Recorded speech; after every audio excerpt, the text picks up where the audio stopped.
Visit licensureexams.com and try our samples completely free of charge. Hey there, you amazing therapists. Come on in, grab a drink, and take a seat. Hopefully you're listening to this on Wine Wednesday, at home, not driving, or seeing clients.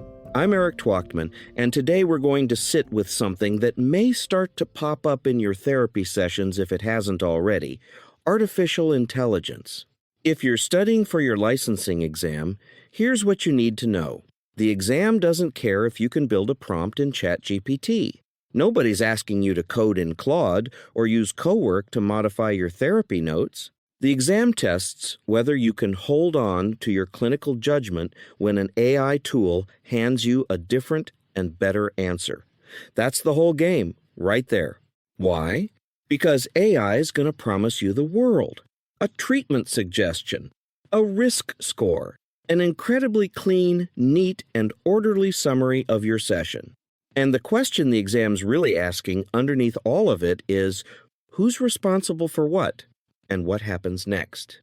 By the time we're done here, you'll know what the NBCC actually says, where the ethical tripwires are buried, and how to spot a wrong answer choice from across time and space. Tell me that's not an example of quantum entanglement. Well, I know you may be clueless about what I'm talking about here. I was clueless too, because I didn't get into counseling to swap my feelings and emotions and help others for some soulless ChatGPT, OpenAI, Gemini, or God forbid, Grok. Let's start with what AI in therapy even is in plain terms.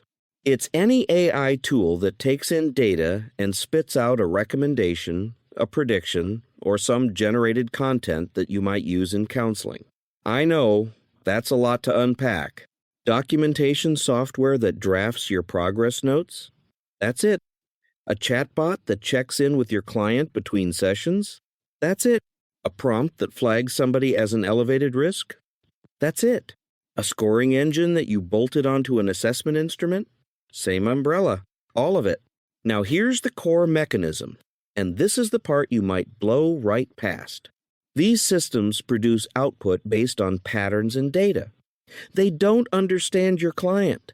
They don't know your client's flat affect today is because her mother died on Tuesday. They generate something that looks plausible, and plausible isn't the same thing as accurate. Let that marinate, because once you've got it, most of the ethics falls into place on its own. So, what's this look like in real life? You might see AI drafting a treatment plan after you punch in intake data. You might get an automated risk assessment back with a number attached to it. You might have a telehealth platform that transcribes and summarizes your whole session for you. And the signal you're watching for the one thing is the moment the AI tool stops assisting and starts deciding. That's where the ethics violation lives, right there. The NBCC's language on this is blunt. AI mustn't be used as a replacement for professional judgment or the therapist-client relationship. Not a supplement gone too far, a replacement. That's the line. Before we go further, let me give you the 5 core principles to consider. If you grasp these, you can reason your way through almost any question on the licensing exam dealing with AI. Accountability, client welfare, competence, and notice the NBCC splits that one into 2 flavors: AI competence and clinical competence, and confidentiality, 1. Accountability, AI recommends, the therapist decides, and the therapist's accountable for outcomes. 2. Client welfare. Your primary responsibility is advancing client welfare. If AI might compromise well-being, you use an alternative approach. 3. Competence.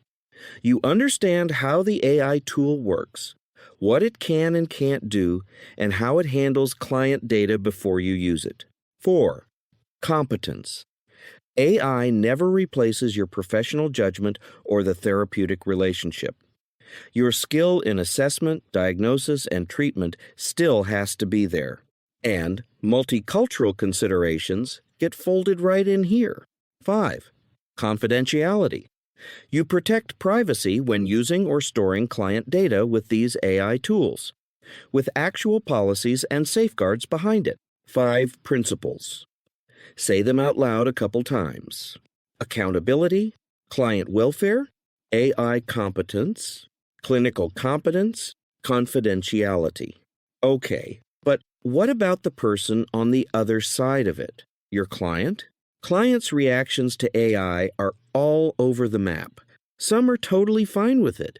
Some feel surveilled, and let's be honest, that's especially true for clients from communities with a long history of being monitored or misdiagnosed by institutions.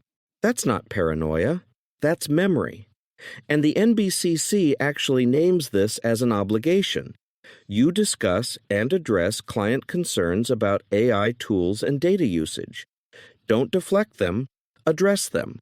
And some clients are just clueless. That's the biggest problem of the 3, because a client who doesn't get it can't consent.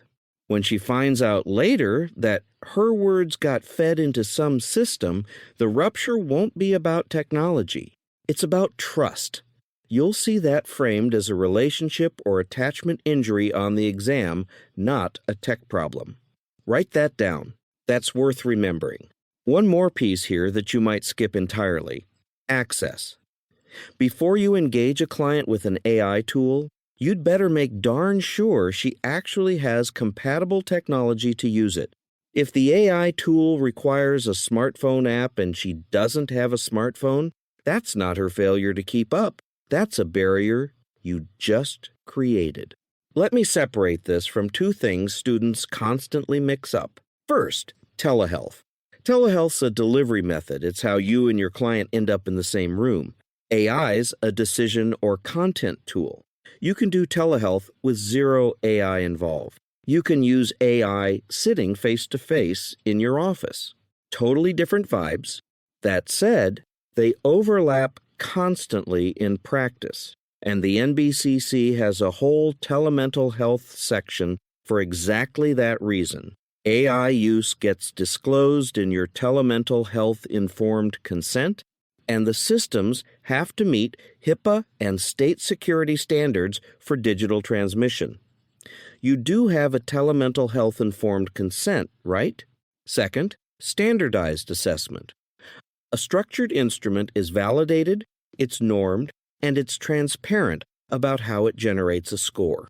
A lot of AI tools aren't any of those things, and the NBCC says it out loud in the counselor education section. Some of these AI tools are unproven or experimental, and students should be told so. The licensing exam loves this distinction, and here's why.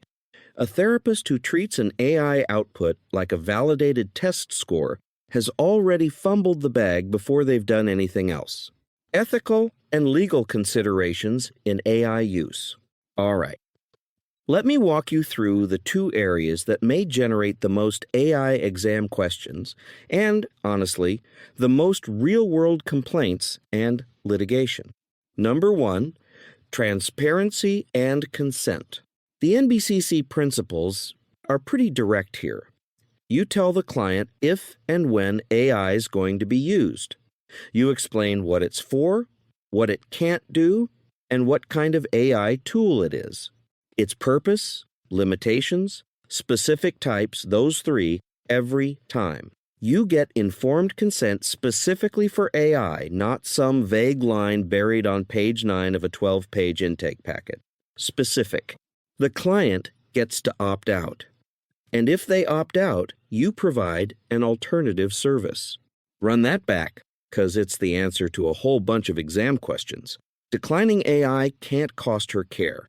If your only workflow requires AI and they says no thanks, you find another way. That's it. That's the standard. You also owe your clients transparency about the data itself, who can get at it, whether it's shared, how long it's kept. And here's my honest gut check. If you can't answer those 3 questions about an AI tool you're using, you're not ready to use it. Second area, competence, oversight, and accountability. These 3 travel together. Before you touch an AI tool, you need foundational knowledge of how it works and what it can't do. Same standard you'd meet before administering any assessment. Nothing exotic about it. And competence includes knowing when AI is not appropriate. That's a judgment call that NBCC puts squarely on you. Then you review every recommendation it produces before it reaches your client. Everyone. And the NBCC calls out risk assessments by name here. Automatically generated risk assessments get reviewed carefully before you act on them.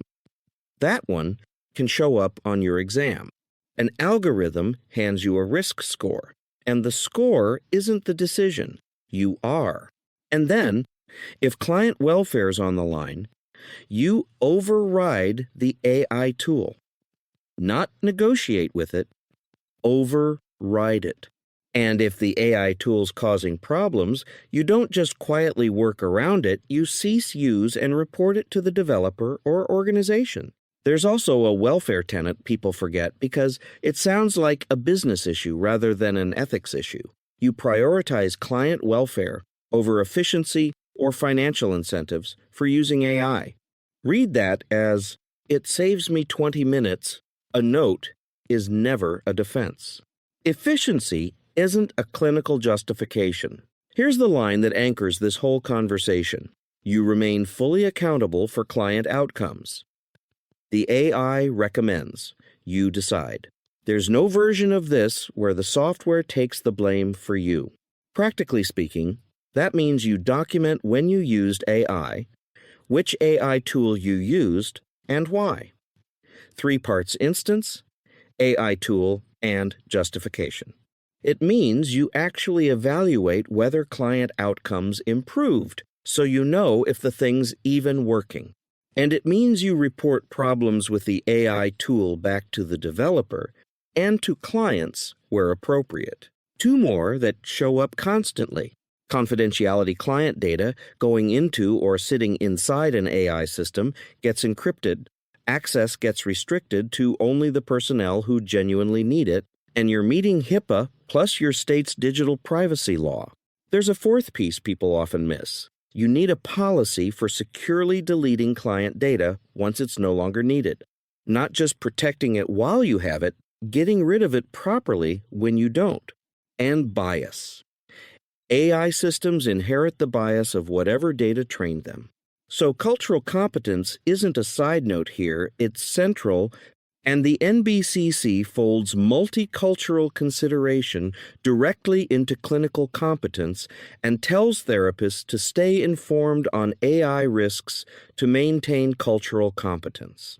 A risk algorithm that underestimates a client's distress because of their language, their presentation, or the way their culture expresses symptoms? That's a client welfare problem. And it's got your name on it. Case study. Let's look at a typical narrative. Marisol's a counseling grad student 3 months out from her licensing exam. She's at her practicum site, she's exhausted, and she's been leaning on an AI tool to barely keep it together.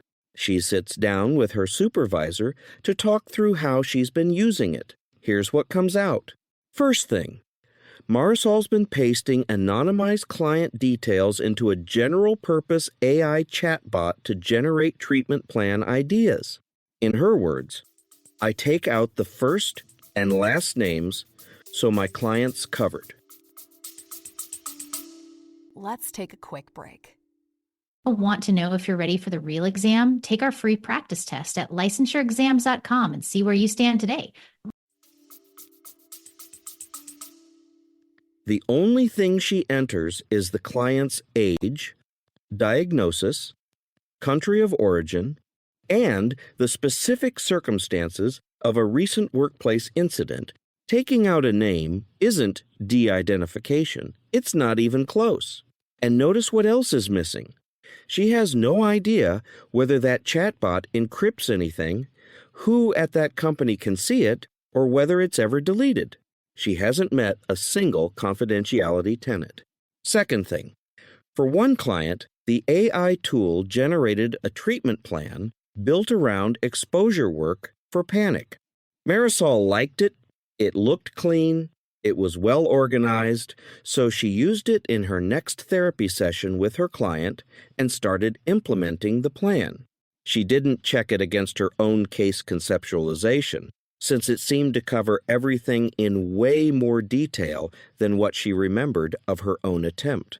When her supervisor asked what led her to choose exposure work for panic over other approaches, Marisol said, "That's what was recommended with what we use at my practicum site."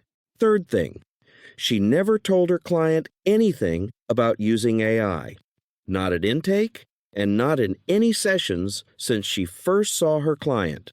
When her supervisor brought it up, she said she didn't think it was necessary because the AI wasn't interfacing with the client directly. She also hadn't documented a single instance of AI use in any note, no AI tool, no justification, nothing. And because no client ever knew, no client ever had the chance to opt out. And then a fourth detail, this one's the quiet one. Marisol mentioned that for one client, a Spanish-speaking woman, the AI-generated treatment plan felt off to her. Something in it just didn't click. But she went with it anyway because she figured AI definitely knew more than she did dealing with someone from a different culture than her own, and besides, it's what her practicum site uses.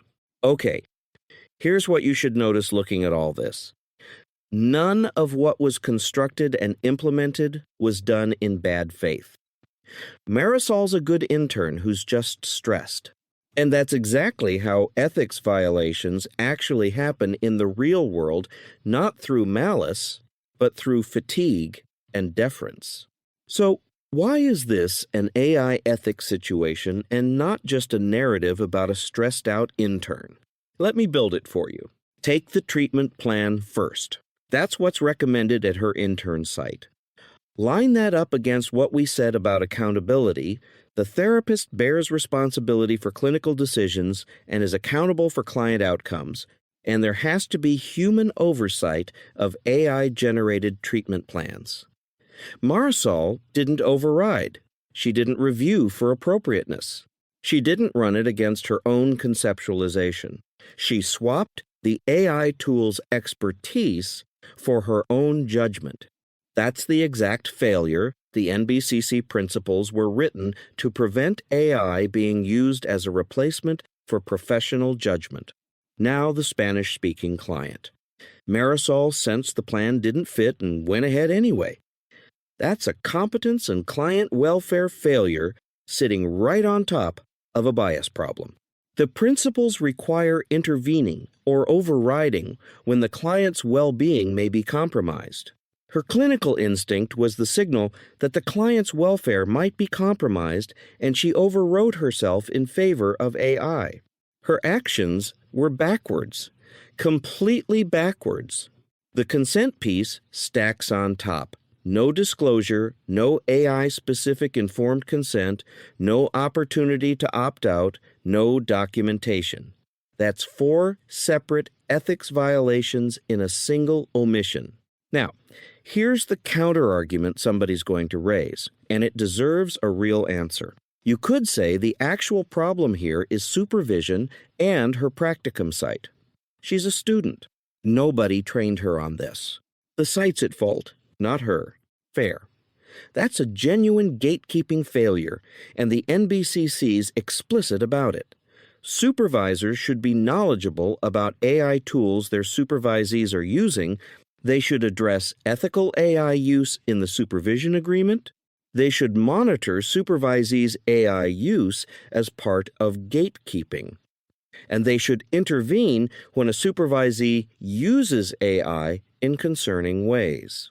Counselor educators are supposed to teach critical thinking on AI integration and warn students that some AI tools are unproven. Marisol's site did none of that. But it doesn't let Marisol off the hook. The principles are explicit. Competence comes before use. You don't get to use an AI tool you don't understand and then point upstream at somebody else. Both things are true at once. The site failed her, and she's still accountable for the clients sitting in her chair. It's like she's already lost her license before she even sat for the exam. Make sure you don't end up in Marisol's shoes by making sure you've got everything we talked about covered. AI probably came out years after your supervisor was in grad school, so check on how up to date they are on AI. If you didn't have a course on AI in counseling, chances are your supervisor will be out of the loop when it comes to this issue. And if they're still using a flip phone from 1996, well, you get the picture. Let me give you an overview, and I'll tie each one back to Marisol so it sticks for the exam. Informed consent for AI. Consent obtained specifically about AI use, its purpose, limits, and type of AI tool. It's not the same as your general treatment consent. Marisol had general consent and figured that covered her. It didn't. Have a separate form for this? You do, don't you? Human oversight. A person reviews AI recommendations for appropriateness before they reach the client and intervenes or overrides when welfare's at risk. Oversight isn't a glance. It's actual clinical judgment applied to the output. Marisol read the plan, liked the formatting, and confused reading with reviewing. Those aren't the same vibe. Accountability. The therapist, not the AI tool, not the developer, not the supervisor, not the practicum site, bears responsibility for clinical decisions and client outcomes. And it comes with paperwork. Document the instance, the AI tool, and the justification, de-identification. Removing information that could reasonably identify a client, not just the name. Age plus diagnosis plus country plus a specific workplace incident can point straight at one person. This is where Marisol thought she was safe and wasn't. Algorithmic bias. When a system produces skewed output because the data used to train it was skewed, looks like there's underestimation of distress in some populations and overestimation in others. It's exactly why cultural competence is an AI issue and why the NBCC tells you to stay current on it. Right to refuse, sometimes called the opt-out. The client can decline AI, and you provide alternative services when she does. Refusing can't shrink her access to care. And one more the exam quietly loves. AI competence versus clinical competence. AI competence is knowing how the AI tool works and where it fails. Clinical competence is your assessment, diagnosis, and treatment skill, which the AI tool never replaces. You need both. Having one doesn't excuse missing the other. 3 things I want you to carry out of here. 1. The therapist is accountable, always. The AI tool recommends, you decide, and no exam answer that slides responsibility onto software is ever the right choice. Ever. Period. 2. Consent for AI is specific, separate, and refusable. If the client says no, they still get the care they deserve. 3. Competence comes first. You understand the AI tool before you use it, and if your clinical instinct disagrees with what it spits out, your instinct wins until you've got a real reason to think otherwise. So here's what you want to look for in an exam question. Any STEM in which a therapist accepts an AI output without reviewing it, in which the client was never told, or in which efficiency is offered as the reason. Those are your flags. Chances are you're dealing with an ethics violation. Here's one practical move before you go. Before you use any AI tool with a client, answer 3 questions out loud. Who can see this data? How long is it kept? And how does it get deleted? What happens if this recommendation is wrong? Can't answer all 3? You're not ready to use that AI tool. And one last thought. The AI tool's a consultant who's never met your client, it never will, and it doesn't have a clue what it doesn't know about you or your client. It's dumber than a rock, and it's your responsibility to either keep it, use it responsibly, or give it the heave-ho. The key takeaway here is that AI is an it. It's not your co-therapist, and no matter how it tries to be humanized, it'll never be a replacement for what you can and do provide for a client. You're the one in the room doing therapy with your client, not it. So when you're sitting for your licensing exam, and a question drops an AI recommendation in front of you, think, when push comes to shove, who will be the responsible party when you're sitting across from your client in a courtroom, and remember, it will always be you that's responsible. And as I always say, it's in there. You can do this.